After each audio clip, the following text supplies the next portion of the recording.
The best way to train the soleus is to put the knee in 90 degrees of flexion and then do plantar flexion. And that's what you should do to isolate the soleus.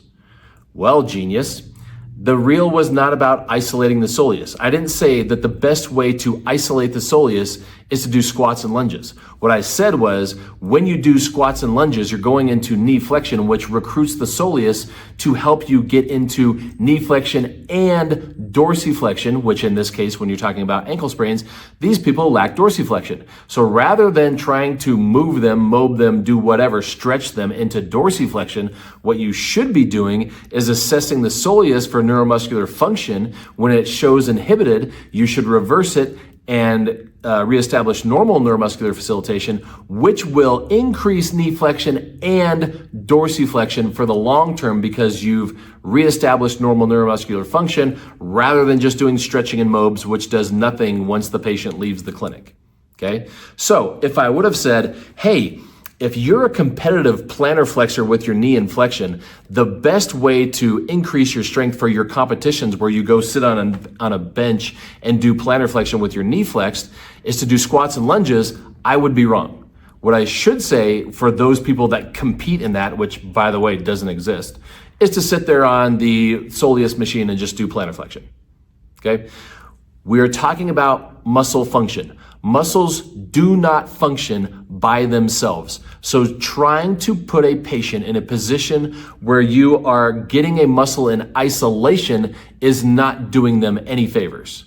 The only time you should be putting a muscle in isolation and doing an exercise for it is if you're doing submaximal repeated isometrics in a specific position for that specific muscle, which will increase neuromuscular function, which is why we use isometrics for a specific reason when we're giving patients home exercise programs.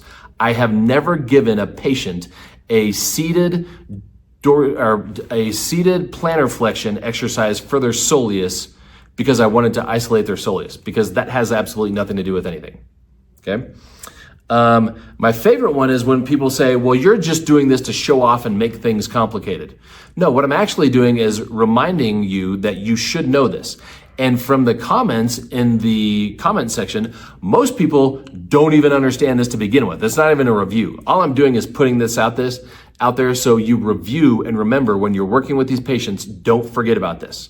And it's mind fucking 75% of the people that are watching this because they don't understand what I'm talking about, because they never learned this, because in anatomy class, you learn that the soleus is a plantar flexor, boom, that's it, move on. Origin insertion, action in the anatomical position without doing anything functionally, without gravity, without weight bearing, without transverse plane, which means what you're learning for your action of your muscles in anatomy class is pretty much useless, unless you're going on Jeopardy and they're asking you questions about actions of muscles. Okay? So I'm not making it, if that reel, so if you haven't watched the reel, go watch the reel. If that reel and the caption to that reel is complicated to you, then you need to go back and review biomechanics and anatomy. I'm not doing it to make it complicated. I'm just doing it to make sure that you actually remember this, which the same guy made the next statement that, well, everybody, are you telling me that physical therapists don't do squats and lunges with their patients? Everybody does squats and lunges. That's nice.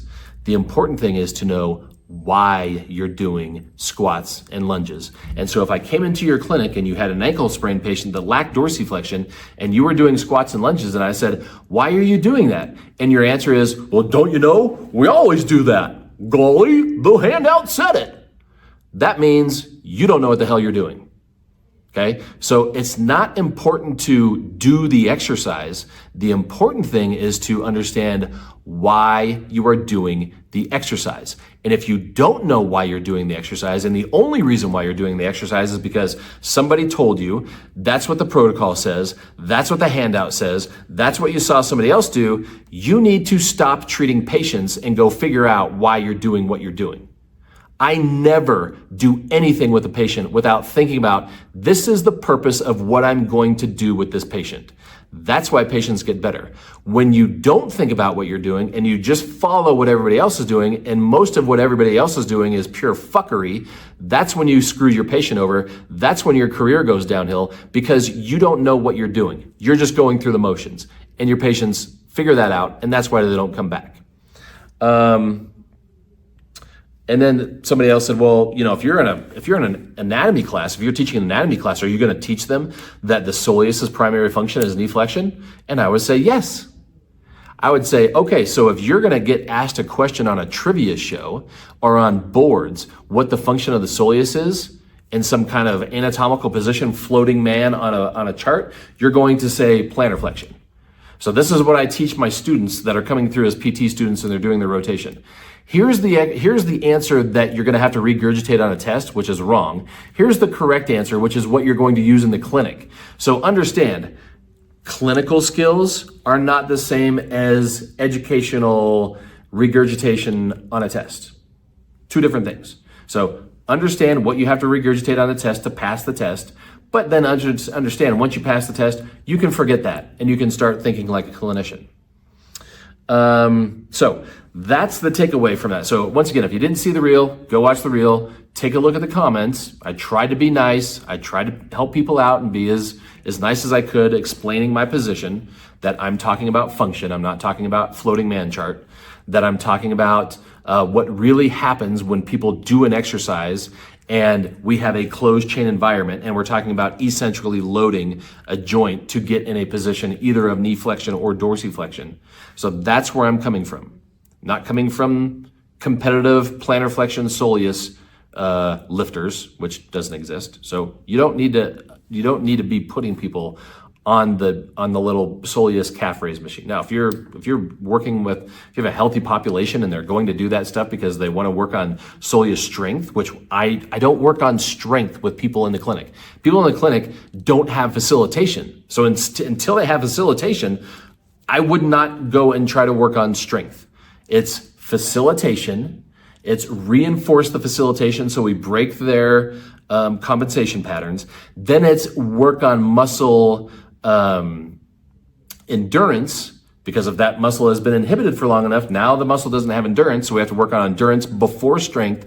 The last thing we work on is strength. If you're a PT that's trying to increase strength with your patients that are coming in to see you twice a week for a half an hour, you are never going to increase strength or cause hypertrophy by doing what you are doing. You should be focusing on facilitation, then reinforcing normal patterns, which is patient specific, not textbook specific.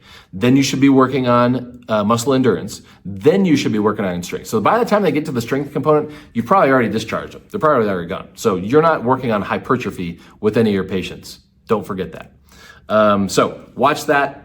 Post comments down here or post comments on the reel if you have questions about what I'm talking about. But hopefully that makes sense. And the big thing if I could get you guys to do one thing, the one thing would be understand why you're doing what you're doing every time you do something. Stop going through the emotions. Stop doing things that somebody told you. If we stopped doing that shit as physical therapists 50 years ago, we wouldn't have cupping, we wouldn't have needling, we wouldn't have neuromuscular stimulation, we wouldn't have orthotics, we wouldn't have stretching, we wouldn't have Theragun, we wouldn't have all this bullshit, because 30 years ago, somebody actually thought about, why am I doing this? And what does this have to do with proven physiology, anatomy, biomechanics? And can I critically think through a process to actually use those things to my advantage?